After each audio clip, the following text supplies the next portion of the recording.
So these, and I see a number of people in the audience who'll know what these are, but for those that don't, radiation storms are a major component of space weather. So when I talk here about radiation storms, what I'm meaning is like these solar energetic particles that are accelerated at the sun in flares and in coronal mass ejections. And so it's generally accepted that the largest SEP events are coming from shocks ahead of coronal mass ejections. And so this here is like a artist impression of what's happening. You have a coronal mass ejection leaving the sun. It's propagating out into the solar wind. And if it's moving fast enough, it can set up this shock out ahead of the CME. And in this shock, it can pick up particles in the solar wind and accelerate them to high energies. And so you see these particles here leaving the shock and streaming out into the heliosphere along the magnetic field lines. And then, of course, if you happen to be connected to those field lines, for example, maybe here at Earth in this situation, then you're going to experience an increase in radiation from these particles arriving at you, the observer. And so if you were here at Earth, one ways of which you're sort of seeing these particles arriving is when you see these white streaks on the chronograph images from the Glasgow chronograph. This is really a signature of those particles hitting Earth, and you can see that they're really strongly associated with these CMEs as they propagate out. So, well, actually, I'm going to pause this for a second. So this is a simulation that's showing a CME propagating out into the heliosphere, and you're going to be able to see the effects of these accelerated particles at 3 different locations. So here at Earth, you're going to see here at stereo A, and then over at Mars. And really, one of the important things for SEPs are whether or not you're magnetically connected to the source that's accelerating the particles. So for example, here at Earth, we're magnetically connected along the Parker spiral, typically to the west limb of the sun. Whereas in this situation, what you're going to see is something coming off over here. Mars isn't quite as well connected to it. It's basically happening to the east at Mars, from a Mars perspective. So this is an event that happened in September 2017. For anybody doing flares or CMEs or anything like that, this was kind of the last big hurrah before we things got pretty quiet for a while. So what we're going to see is this CME propagating out, and you're going to see these profiles at each of these different locations, and you can see right away Earth is connected to the shock. And so you get this really prompt onset of the SEP event at Earth. At Mars, it was less prompt because the event was more over to the eastern limb there, so it wasn't magnetically connected. So it took a little while, relatively speaking, to ramp up here at Mars. And then there was quite some delay for what you saw over at stereo A. So I'll let that play again. So again, you can see the really prompt onset here, bam, straight up to a peak. Here, it took them a little bit longer to get there. And then eventually stereo A becomes connected and you start to see some particles over this part of the heliosphere. And so for us at the NOAA Space Weather Prediction Center, this is quite a challenge in terms of forecasting.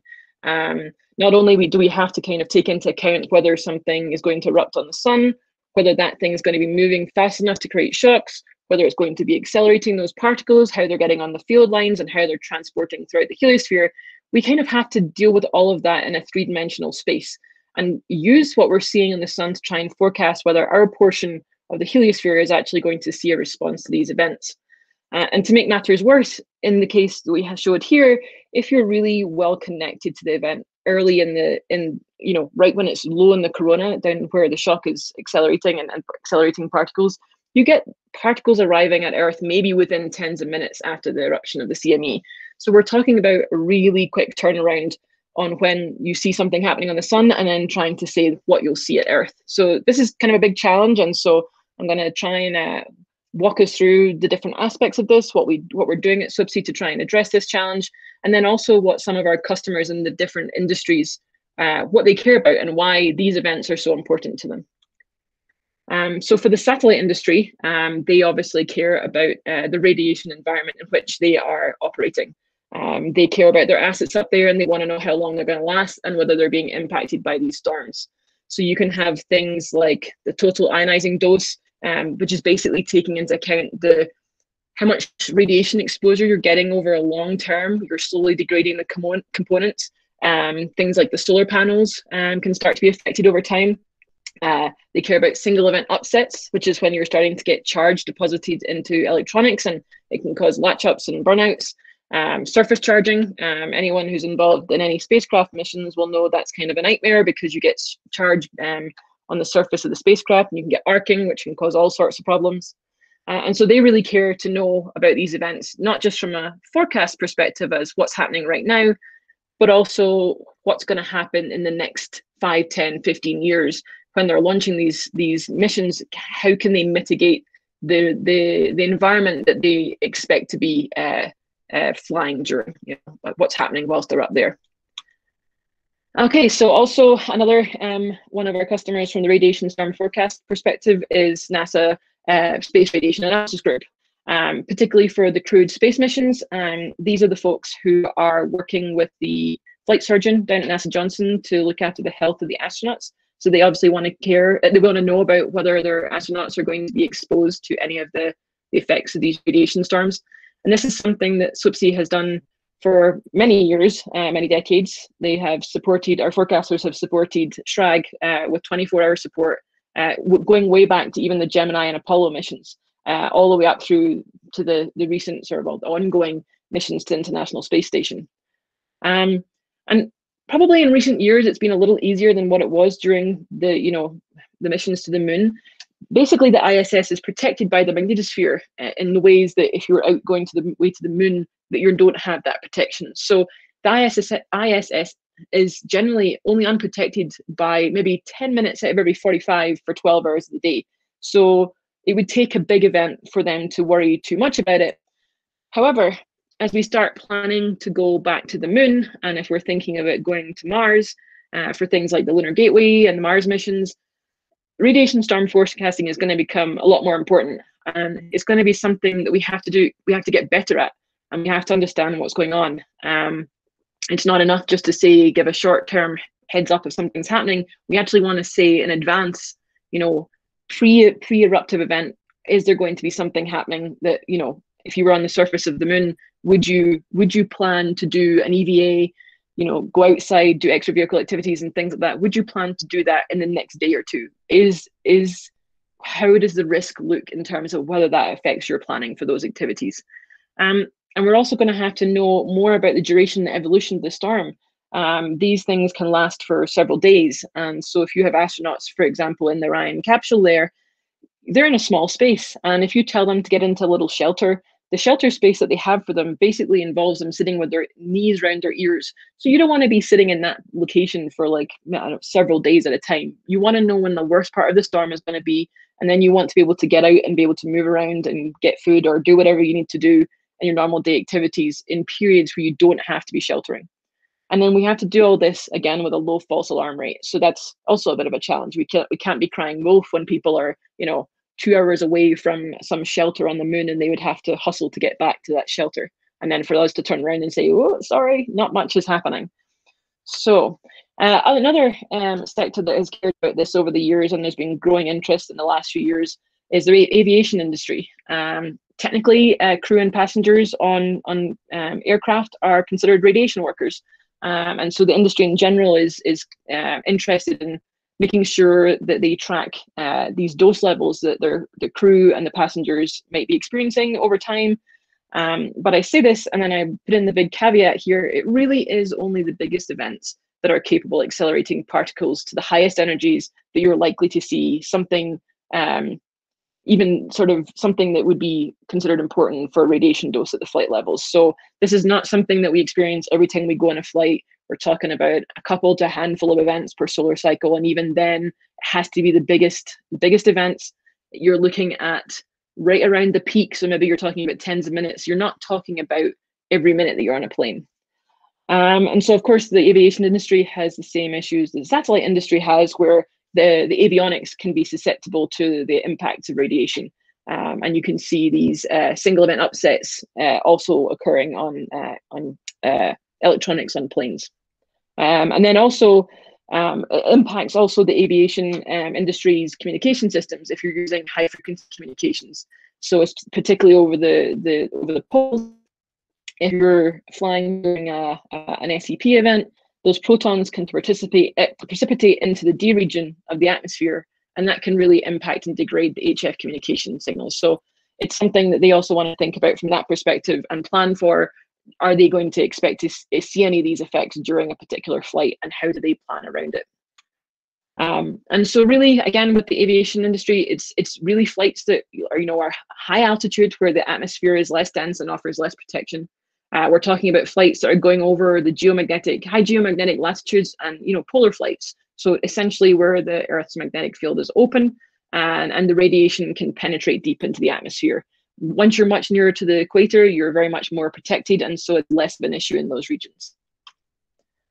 Okay, so generally in this talk, what I want to cover is what our current radiation storm forecast products are, how we sort of touch briefly a little bit on our forecast skill in that area, and then also talk about some methods that we're trying to use to try and get better at our forecasting, and then bring it back towards the aviation sector and show how these different communities need different kinds of forecasts to suit their needs. So, our current products. So right now, we use the SWPC Solar Radiation Storm S scale for greater than 10 MeV protons. So that's what we consider an event, is when the 10 MeV protons goes above 10 particle flux units. And so that would be designated here as an S1 storm. So we have our scale S1 through S5. And this is a tool for us to communicate to people who might not be necessarily scientists, to understand the severity of an event, and then also tie that into the kinds of effects that you might see depending on which sector you're coming from. So we're talking about, these are orders of magnitude. So I don't think we've ever seen an S5 storm, but S1's reasonably common, and then, it steps up in terms of severity. So one of our products is our 1, 2, and 3 day probabilistic proton event forecasts.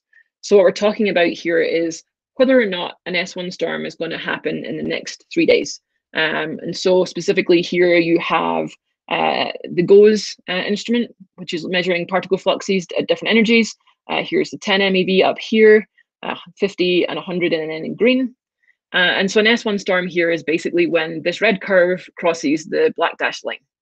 And so what our forecasters are doing here for those probabilistic forecasts is they're looking at the sun, they're looking at sunspots, they're using the Macintosh sunspot classification, and they're looking at historic event rates for SEPs associated with sunspots of a particular kind of classification. And then they kind of tend to adjust that a little bit based on things like climatology, so looking back over what's happened in the last year or so, and also what's happened in the last day or so in terms of persistence. If it was raining yesterday, is it likely that it's going to rain today? That kind of an idea. And so they can adjust these probabilities based on, I guess, statistics, but also on their own feeling of what's happening, and looking at what's happening on the sun and the observations, and making a decision about what the likelihood of an event is going to be. On the other hand, so those are kind of a long-term forecast, 1, 2, 3 days. On the other end of things, we have our space weather warning and alerts, which are more hazard-based products. So what we're saying here is a warning is issued specifically when a space weather event is occurring, when it's imminent or likely.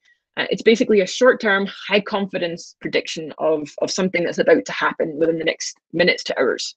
And then we have our alerts, which will go out, which shows, actually when something has happened. So the onset of the S1 storm, that would trigger an alert. And so we have a couple of different combinations of warning and alerts. So right now we have the 10 MeV at greater than 10 PFU. So that's the S1 threshold here. So there's a warning that goes out. This is this red line up here. So this is a warning for 10 MeV. And then this vertical dashed line here is the alert. And then similarly, we have a similar warning and alert for 100 MeVs crossing the 1 PFU threshold. So that's this dotted line down here. So when this green line crosses the dotted line, then you also get an alert for there. And then we also put out alerts to show the progression of an event as it increases in intensity. So you're looking at the S1, S2, S3 levels. Each of these would generate an alert for the 10 MeVs. And so all of these warning and alerts are supported operationally right now by Chris Balch's Protons tool, which is trying to look, well, actually, I'll talk more about that later, but it's based on essentially once you have a flare or a CME or something like this, you then can run this model and it will spit out some answer as to whether or not there's a likely proton event occurring. And like anything, we have our forecast misses. This is something that we really have to think about, that in an operational environment, we don't always have all the information readily available to us that we'd love. That as scientists, we look at things and we say, oh gosh, look, there's this big massive CME. It's happening on the west limb. It's going fast.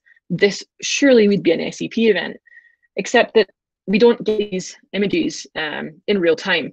The LASCO chronograph was never designed as an operational spacecraft, and so quite often we can get these images maybe 4 to 6 hours after the event actually happened. And for an SEP, that's basically too long.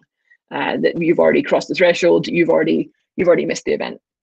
And likewise, we can also have false alarms. It's one of the major challenges that we have with SEP forecasting is that even if you were to see this big CME, it's moving reasonably fast, it's on the western limb, we don't right now have a good way or a really skillful way of looking at something like this and looking at other observations from a remote point of view and saying how intense the storm is going to be or how energetic it's going to be. So for example, here you would rightly think, if you see the particle flux starting to increase, you put out a warning. But we don't right now have skill, I would say, to really estimate whether it's going to be something that turns over before the threshold or if it's going to be right up, much higher in intensity. And likewise, it's difficult for us to determine whether it's going to be limited to 10 MeV or whether the 100 MeV would also show a response.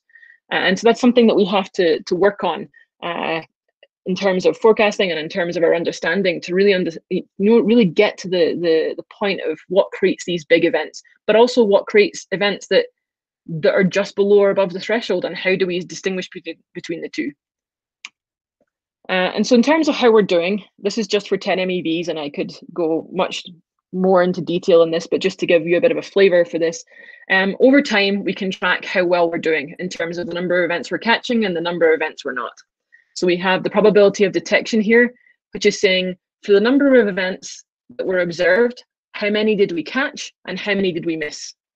And the false alarm ratio, which is saying for the number of events that you forecasted, how many were wrong? In other words, how many times did you cry wolf, accidentally? And so you can see that these are our hit rates, and our misses are in light blue, and our false alarms are in dark blue. In general, as you got to solar cycle 24, now there was less events, but in general, we're missing fewer events. And I suspect that that's partly due to the fact that we have more observations. Round about like 2006, 2010, we had things like SDO and stereo were launched. So that probably helped a little bit with our contextual information as what's going on in the sun. And over time, our probability of detection has gotten pretty good. This solar cycle, we were up around about 91%. We had a false alarm ratio of 24%. So 24% of the time, we put out something and it didn't cross. We put out a warning and it didn't cross threshold. But this comes with a caveat. Yes, we have a great probability of detection, but our warning lead time is perhaps not where we'd want it to be for those customers like Schrag who care about maybe having an event forecast a day or two in advance. We're just not there yet scientifically or sort of in a forecasting perspective. And so you can see a lot of our forecasts, they come out within the first 5 hours of an event. This is a solar cycle here. Most of them are clustered down here. Sometimes you get an event that happened maybe on the eastern limb or the eastern hemisphere, and so it took a little while to become connected to Earth, and so you can get longer lead times for those.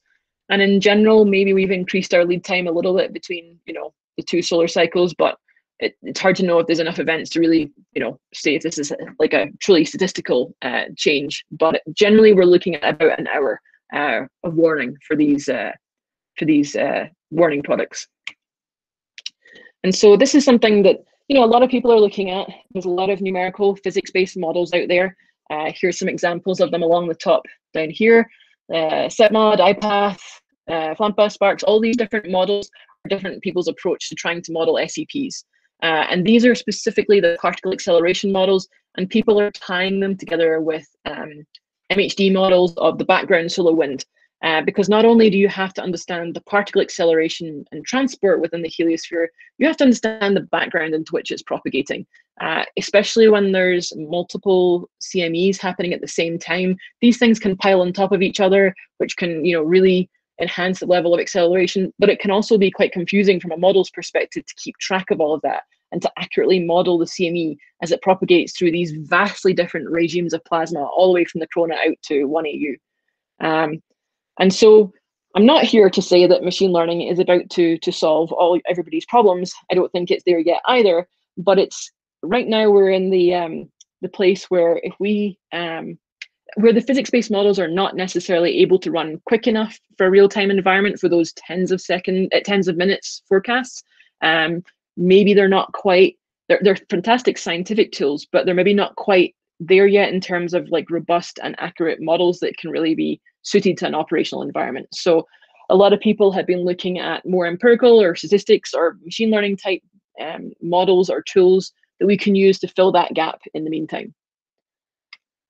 So to bring it back to the Protons model, this is Chris Balch's model that supports our current warning forecasts. And this is based on a statistical model of the association with flares with SEPs. And so specifically, one of the things that it does is predicts the probability that the 10 MeV event protons will exceed 10 PFU. In other words, the probability of an S1 storm. And it's really pretty simple. It's looking at flares because that's the first thing, or one of the first things that a forecaster might see. It's looking at GOES soft X-ray, the peak, and then also the integrated flux, and then things like type 2 and type 4 radio bursts. And so those are things that we have readily available in real time. And there are things that are generally associated with CMEs or with particle acceleration. So they're proxies for the physics that's going on. However, and it really is a simple model here, it doesn't necessarily have as great a probability detection or false alarm ratio that we would want from a forecast model. You can see from the model over here relative to the SWPC forecasters, this is what the model is putting out, but this is what our metrics, performance metrics of our forecasters actually is. The forecasters have a bit of an advantage in the sense that they're looking at in situ particle data. So there maybe some of their events that they're catching are really coming as a result of the start of the event already happening, like already being observable at the at low intensity values in the particle sensors. So they definitely gain something there. But I guess I think what we're trying to do with these empirical based models is to improve what we were able to do with the Protons model, take it away from a statistics-based model and move it into something a bit more generic, like the machine learning models, which don't necessarily bin the data and give you counting statistics problems that some of these statistics-based models do. So a couple of ways that we're looking at doing that, starting with Chris's data set and just trying to expand the number of parameters that are in there to parameterize the source, and bringing in some very basic machine learning classification tools. So these are both supervised learning models. So we're telling it what the answers are, and we're hoping that it figures out the relationship between the observables and whether or not there's an event. We started off with the idea that the observations must be available in real time. Doug Biesecker was here, and I think he's not on the call today. I think he's on his way to Pittsburgh. If he was watching this, he would say that bending this rule is only okay sometimes. We're looking for a tool that we can use in the forecast office sooner rather than later. So using observations that are available now would be great. But we're bending this rule a little bit because we want to try and see, use it as a proof of concept. What would happen if you had CME imagery and available in real time? Could that actually help get a better forecast or not? What happens if you had other observables in real time? So there's two kind of modes at which we could look at this. So the first model that we're looking at is called Adaboost. And this is a simple idea where you take a number of weak learners, small models that don't do better than random chance.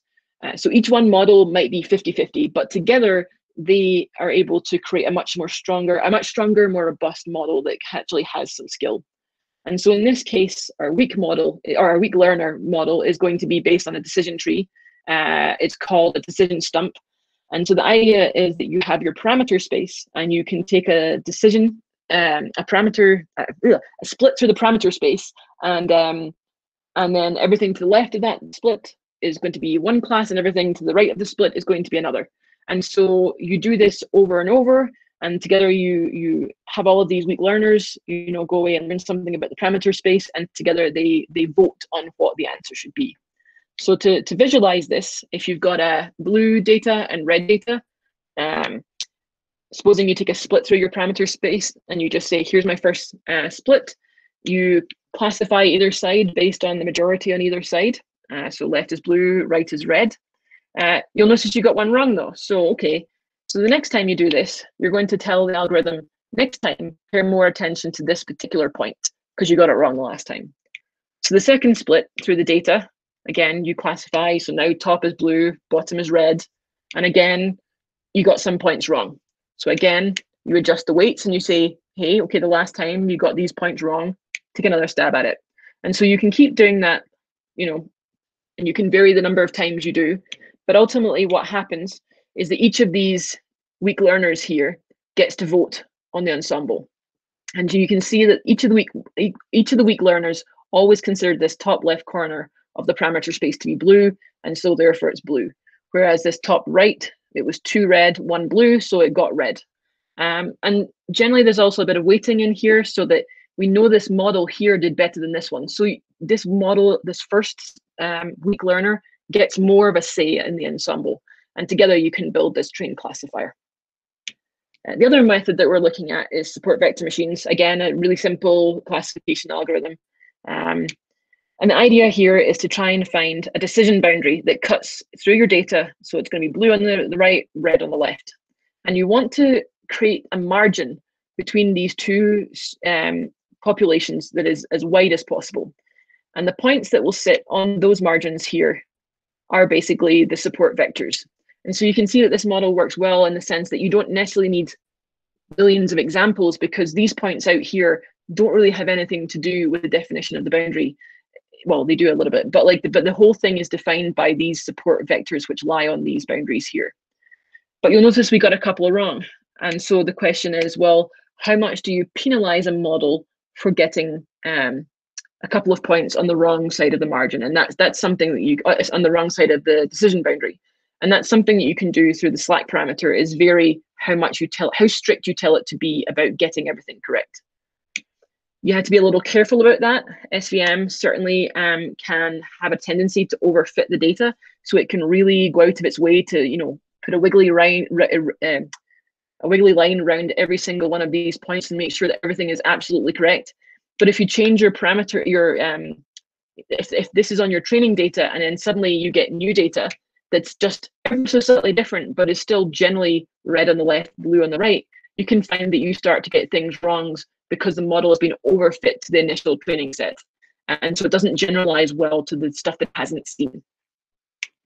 SVM has a nice addition to it in the sense that it can create nonlinear classifiers. So something like this, you can't separate the data with just a straight line through the middle. But what you can do is project those parameters and those features into different parameter spaces. And so if you do so here, you suddenly find that once you set your data up like this, you can basically draw your line through, and then therefore you've got a separation within your parameter space.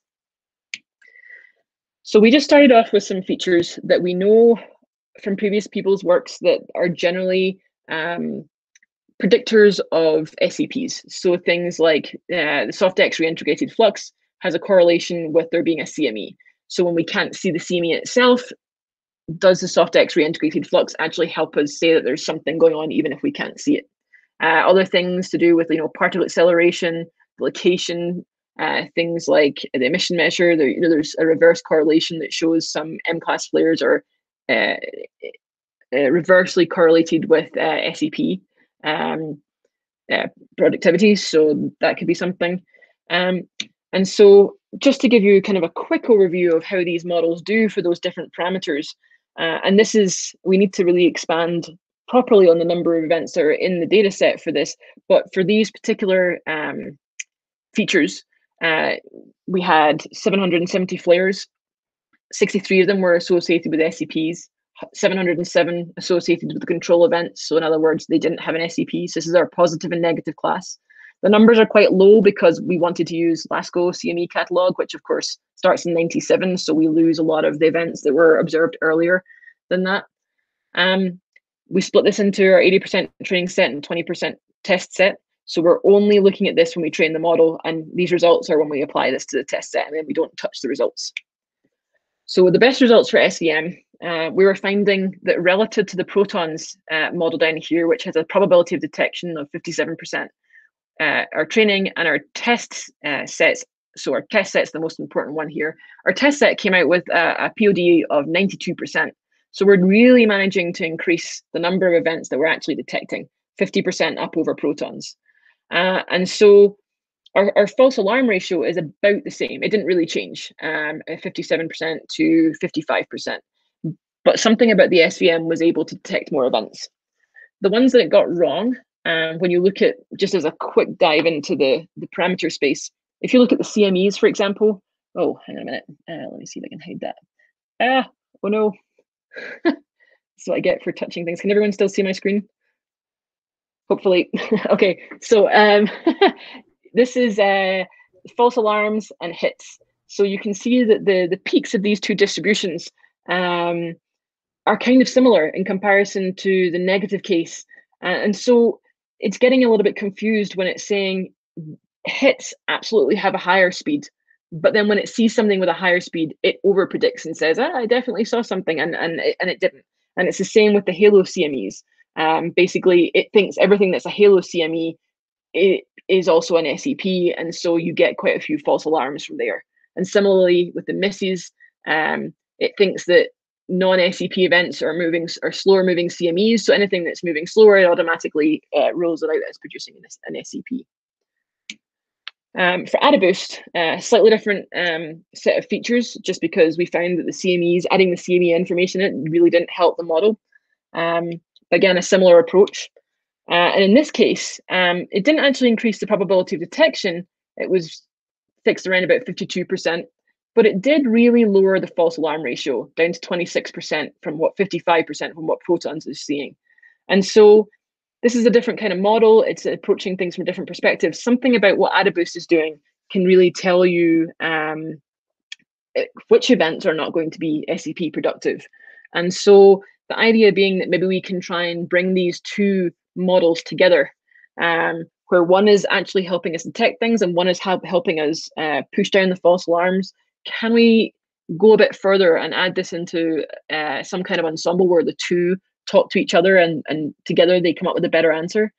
It's highly possible that we don't have enough information in there yet. This is all features that we already knew were related to SEP productivity, even though they hadn't necessarily always been used together.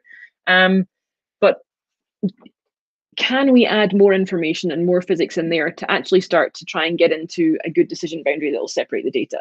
And this is something that we're starting to look at with a new collaboration with Southwest Research, with Maher Daya as the PI, is to look into an unsupervised learning approach to this, possibly bringing in some transfer learning from the simple models and telling the neural nets and convolutional neural networks to already what is a quick answer, and can they take that further and extrapolate further from the data? So this is something that we're starting in the next, well, we've already started in the last couple of months, but we're going to be working on the next couple of years. So what you might have recognized is, okay, great, we know, supposing we can do that, supposing we can say there's an event coming or there's not an event coming. Great, how does that affect the civil aviation industry? And the answer is, it's not super helpful. When you talk to our aviation customers, it's not super helpful whether we tell them there's going to be an event at GOES, which is up in, geostationary orbit. They want to know what the effects of the storm are going to be on the specific flight routes that their flights are flying in. And so they really wanted, there was a strong desire from our customer requirements document that came out earlier this year, or maybe it was end of last year, to focus on impacts rather than phenomena. They didn't necessarily want to know, is there a CME happening? They wanted to know, is HF comms going to go out? Or is there going to be an elevated radiation dose on the flight from JFK to London tomorrow? And so they wanted that information, not in terms of science, not in terms of it's a very fast CME from a X2 flare with whatever particle units, flux units in terms of particle flux. They wanted to know simply in aviation speak which regions are going to be affected for what hours into the future, and they want it done in their language, which is an example of what one of these forecasts is going to look like. And they also wanted more granularity in that. You don't want to shut down the whole of the global aviation industry because there's an event that might impact North America, but not, I don't know, not somewhere down like Argentina or something, you know. So they really wanted to have that granularity on the forecasts. And so the International Civil Aviation Organization in 2007, actually, what year was it? Maybe 2018, designated 3 space weather centers: the Australian, France, Canada, Japan consortium, the Pegasus consortium, which is a pan-European consortium with different countries in Europe, and then also NOAA Space Weather Prediction Center. They designated 3 centers to provide forecasts specifically designed around the aviation industry. We're going to have a 4th center joining the group at some point in the future, the China-Russian Federation Consortium. I don't know what the timeline on that is. I don't know if it's been decided, but that will be a 4th center that will rotate through. Right now, the way it works is each center has 2 weeks as the primary center, and then they pass off to the next and the next and the next, and so on and so forth. And the idea being to produce these relevant information to aviation operators that basically allows them to plan further flights in the next coming days. And so for the ICAO radiation advisories, what we're looking at here is a global grid split up into 30 degrees by 15 degrees. So you've got these 6 latitude bands and a bunch of longitude bands. We're looking at 12 flight levels between 25,000 feet and 60,000 feet in 3,000 feet increments. We're about to step that up to 1,000 feet increments as of November of this year. And then what we're actually going to say when there's a radiation storm happening is whether or not any of these grid boxes passes the threshold for a moderate advisory or a severe advisory. So those are at the levels of 30 microsieverts per hour and 80 microsieverts per hour. And there's a little caveat here that we recognize that at the very high flight levels over the poles, sometimes you can just naturally trip the moderate advisory just because of the general galactic cosmic ray background that's happening, and that's always present. So moderate is only for 46,000 feet and below. And as I alluded to earlier, we're not talking about a lot of advisories here. We're talking about maybe we'll hit moderate, maybe 10 times per solar cycle. Severe, we're talking about, you know, maybe 1 or 2 times per solar cycle. We're really looking at the ground level enhancement events, like really strong GLE events where you're seeing the effects of the radiation storm on the ground. And so for us, we are using the FAA Carry 7 ghost rate model. This is developed by Kyle Copeland. And the model is handling everything from the galactic cosmic radiation that's out there in the background, sources outside of our solar system. We're talking about handling the solar energetic particle events coming from the sun. And then the model is handling the geomagnetic and atmospheric response to those radiation storms as they hit Earth. So yeah, we're talking about the GCR backgrounds. So this is something that is always present, highly energetic particles originating outside the solar system. This has a solar cycle dependence. The sun's magnetic field modulates the amount of GCR flux that we see here at Earth. So you see this inverse correlation with the solar cycle. And so that's modeled in the model. We're using, for those that care, the ISO GCR model. This is modulated by the sun's magnetic field as defined by the sunspot number for the moment. There's other options to use that and other ways to modulate the field, but generally this is the portion that we probably want to get it right. It's not the big contributor to aviation radiation. This is the background. The big part for us, of course, is modeling these solar energetic particle events. So we're going to be looking at the spectra at GOES, at the new GOES Series SICE SGPS instrument, and then looking at the greater than 5 MeV integral proton channel. However, that channel really doesn't have high enough energies to really get at what you're seeing or the most important particles for what you're seeing at the flights that airlines are flying at. So what we're going to try and do, and this is going to happen in the next release of the model, is bring into play the neutron monitor network down in the ground. So the idea being is that GOES sees a proton particle spectrum here, the neutron monitor sees the response down on the ground, and the model is taking what GOES is seeing and trying to replicate what the neutron monitor system is seeing. And so what it does is kind of a forward fit here. It says, because we don't know what's happening in this portion here. This is what the atmospheric response and the geomagnetic response to the storm here. What the model is trying to do is to understand this bit in the middle by modeling what the neutron monitors should see. And so that's something we're working on at the moment. The geomagnetic response, of course, is defined by the Earth's magnetic field. So this controls the access of particles to the Earth's atmosphere from space. It's defined by a particle, basically by where a particle can penetrate to and how deep into the atmosphere it can penetrate is defined by its rigidity. So it's momentum per unit charge. And so you can see that they're, depending where you are in the globe, you have a different level of cutoff. So up here in the poles, you would have a low rigidity value of 0. So this is saying basically there's no protection and the particles can get right down in. And then where at the equator, you'll see there's a much higher rigidity value and where particles really have to have really high energies to be able to get down to these regions. And so this can all change in response to the solar wind conditions. And so we have to be able to not just care about what the magnetic field is doing at any one given time, we have to be able to model the response of the field to CMEs and solar wind driving throughout time. So we're doing this empirically right now. There are models out there to do particle ray tracing that are much more complicated and need supercomputer analysis, but we're just trying to do something simple for real time, which is basically taking the average background magnetic field and perturbing it based on a measure of DST, which is telling you how stormy the geomagnetic environment is at any one particular given time. And Kyoto DST is available in real time, so that's really great for us. We can run it really quick with the model and get an answer out right away. One thing to consider with all of this, so it's great, you've modeled your spectra, you've modeled your geomagnetic response, the model itself handles what's happening in the atmosphere, but totally separate to all of that, we also have to think about Forbush decreases. So in the same way that the sun's magnetic field can modulate and scatter the GCR flux, so can the field within a CME flux tube. And so as these CMEs are propagating out, they can cause these decreases in the background GCR or whatever radiation field because they can scatter that radiation away from us here at Earth. And so this is an example of that for the Halloween storms in 2003. So each one of these little black spikes up here in this top plot are all flights. They're all flights between Chicago and Munich, back and forth, back and forth.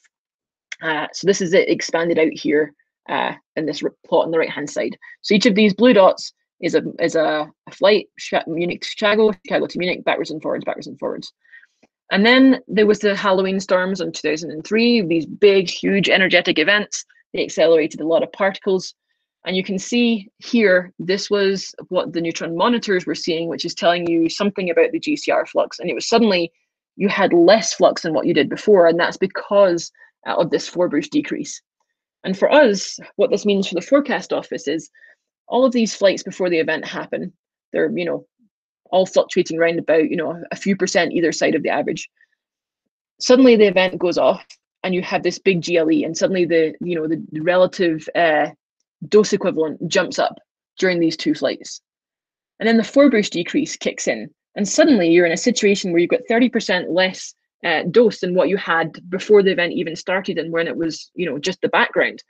And so for us, for the aviation forecasts, we have to be really careful that we're not putting out a warning here for these couple of events and saying, continue this through the next day or so, because that would disrupt a lot of people that we don't necessarily need to change flight routes or ground flights or anything like this. Actually, you're better off than you were before. And so that's something else that the model handles in trying to understand the bigger system.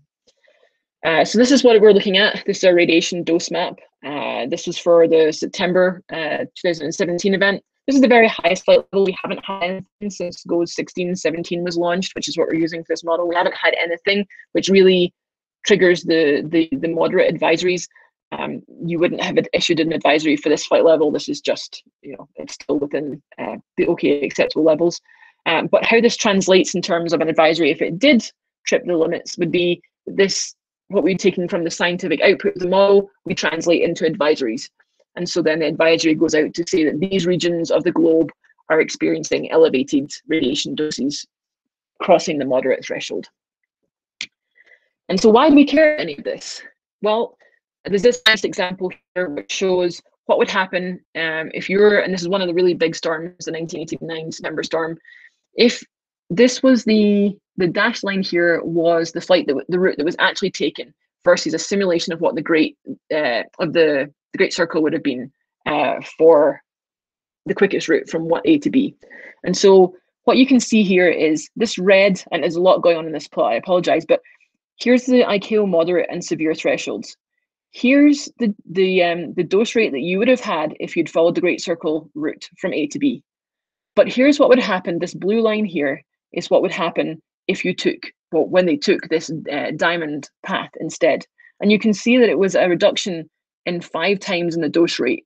And so what you can see is that just by changing the flight route a little bit, now I know that this has economic inputs in terms of like aviation fuel costs and flight times, et cetera, but even by making some adjustments to your flight route, you can really get from a situation where you're in an ICAO severe warning down into moderate, really just because there's a steep gradient of where that open and closed field is, and that's happening in and around these regions.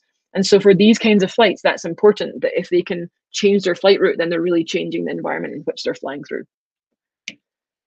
So I think you can see that, or at least hopefully I've managed to communicate that there's really very different requirements for people in the aviation industry. They don't necessarily just want to know what's happening as measured by the GOES satellite out in geostationary orbit. They want to know what's happening on a regional geographic basis. They want to know what's happening at different flight levels, and they want to have it on a reasonable timescale so that they can start to interact with their to interact with their operators and maybe mitigate and change flight routes or whatever to mitigate the effects of these storms. And so just to say that we're using this FAA Carry 7 model, it's been very much developed at the FAA, and we're using it in operations. And so we've made a few adjustments to it, but we're working with them to make sure that we can meet those customer requirements to the best of our abilities. One thing that really hampers that is that we don't have an awful lot of data to compare to. There's not very many observations of dose rates on aircraft during big SEP events. And so that's something that we really want to try and do in order to be able to compare the different models that are out there and really see which ones excel and in what areas and why, and to be able to compare that to the observations. And so I will leave it there and ask for questions. That gives us a few minutes to ask for some questions. I will end this slideshow and turn back on my camera so I can see some people. Okay, thank you, Hazel, for a very nice and a very interesting presentation. So, questions? Yeah, again, you type questions in the chat or just unmute and ask questions. So while we are waiting for questions, so I have a few things that you talked about. I think I might not, I don't know if I get it right. So you talked about there's like a MOD, it's like a SEP events, is like 10 times per solar cycle. About that, yeah, we're talking about the big GLE events that we're worrying about here.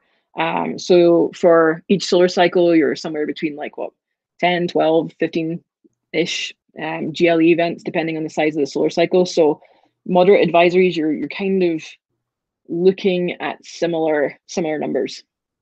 Okay, so these are the severe storm that would impact the aviation, right. And so an example of that would be January 2005. There was a big event there that did cross the severe thresholds, but it did so at the high flight levels, and I think it was up above threshold for maybe it was tens of minutes. It was less than an hour, maybe 20, 40 minutes or something. So it was, again, really just the peak of that particular event that got up into those. We're not talking about, I guess this is to distinguish it from what I was saying earlier about the astronaut safety, where these events can go on for days and days. They're not going to impact aviation in the same way for days and days. It's really that peak response that's going to be the most impactful for aviation. Okay. So is that like this three ICAO agency, like they issue, like about how many times they issue this kind of alert warning Not anything yet. So there's been no radiation advisories. I mean, the sun's been quiet. So these advisories started in November last year, 2019. The first ICAO advisory was just issued on Monday, not for radiation, but for high frequency communications. So we haven't had anything from the radiation perspective because we haven't had any SEP events really since these advisories started. So it's been pretty quiet. Yeah, it's like a solar minimum time. Yeah. Yeah, although there is a storm like on Monday, like 2 days ago. Right, which I think was what triggered the HF comms. Yeah, is there anything the radiation? Is there any SEP? Not with that I could see, no. Oh, okay.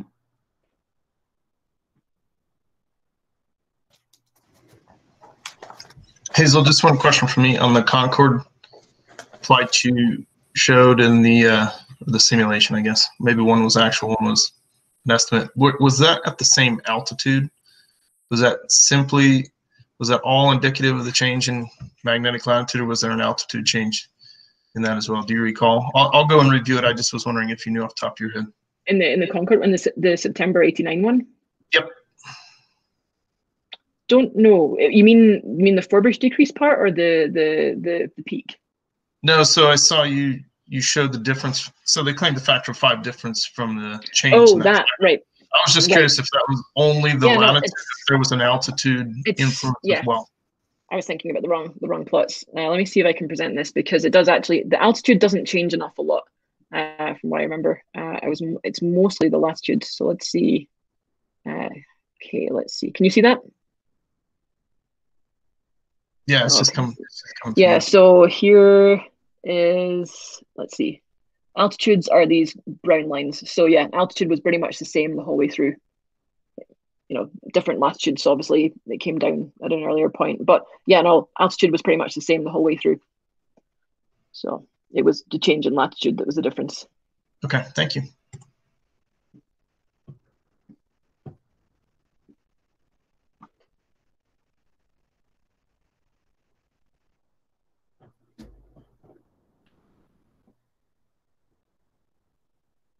Everybody else is just worried about whether they should get on a flight.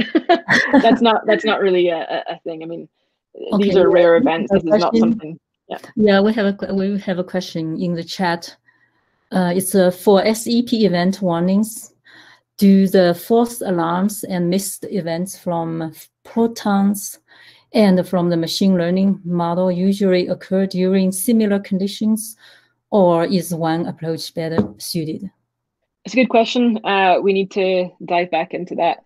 That involves resurrecting some IDL code that I haven't written IDL in years. So yeah, I have to admit I haven't done it yet. But it's something to look into, because maybe even Protons actually has some skill in terms of like being able to tell something that the other two models can't. Yeah, although to be saying that though, the same parameters that are in Protons are also in the other two. But yeah, no, it would be an interesting thing to look at, and it's something that we have to do a deeper dive into in general, just to sort of see how could we, for the events that it gets wrong, how do we supplement the observations, or can we, that are maybe causing it to go a bit wrong. So that'll be something that'll be interesting with the unsupervised learning approach. All of these features and parameterizations are things that we scientifically think about as being important. Whether they are or not is the question. And you see it with the flare forecasting work, where the machine learning models are, they're doing about the same as the other models. It's not like there's one major winning model, and it's not like you suddenly win everything because you start doing things in a machine learning way.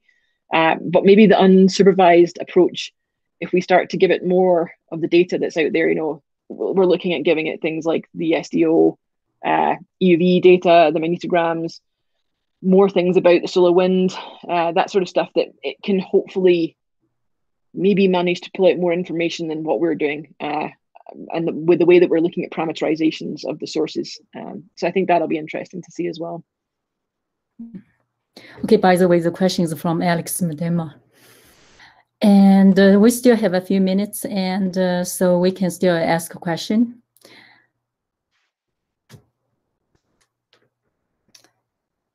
So again, while we are waiting for possible questions. I have a question, when in your machine learning model, so you have presenting those blue and red dots. So those are the data that you feed into the machine learning model, right? So particularly for this SEP model, so what are the data? What are these different types of data? So for the models that we were putting in, or for the observations we were putting into the models, it was things like parameterizations of the CME, so how fast and how wide the CME was. Things like the type 3 radio burst intensity, specifically at a certain frequency. So that's telling you something about the escaping electrons in an event. So we recognize that electron acceleration and proton acceleration could well be different processes from different parts in the CME. But what we're trying to say here is there's some portion of the CME that's accelerating something that has access to interplanetary space. And so we're getting that information from how intense a type 3 radio burst is. That's the signature of that. So other things like type 2 radio bursts are indicative of, again, electron acceleration and shocks. So when we're flying blind in terms of we don't know whether there's a shock or not, that's a proxy that can help us determine whether there's the conditions for particle acceleration, essentially. So there was lots of things like that. And I think we need to go a bit beyond just the parameterization of the source for sure. What about the solar flare, like a GOES X-ray? Right. So the soft X-ray peak flux is in there. The integrated flux is in there. Right. So I mean, there could be things like the rise to peak of the solar flare, where it's located on the sun. Those kind of things could also, possibly be indicative. There's a correlation between the hard X-ray spectrum in a flare in terms of the accelerated particles. Like there's a strong correlation between gamma rays and SEP events. So and particularly when you see that acceleration profile, the spectrum go from sort of a hard to soft to hard in terms of the slope, that is indicative of SEP. So you could envision that you have some model that's looking at how that's evolving over time and trying to incorporate that in as a predictor. Okay, makes sense. Thanks. Okay, I didn't see any more questions, so we are just about 3 o'clock. So we will end today's colloquium. So Hazel, thank you very much for this very interesting, great presentation and the answer.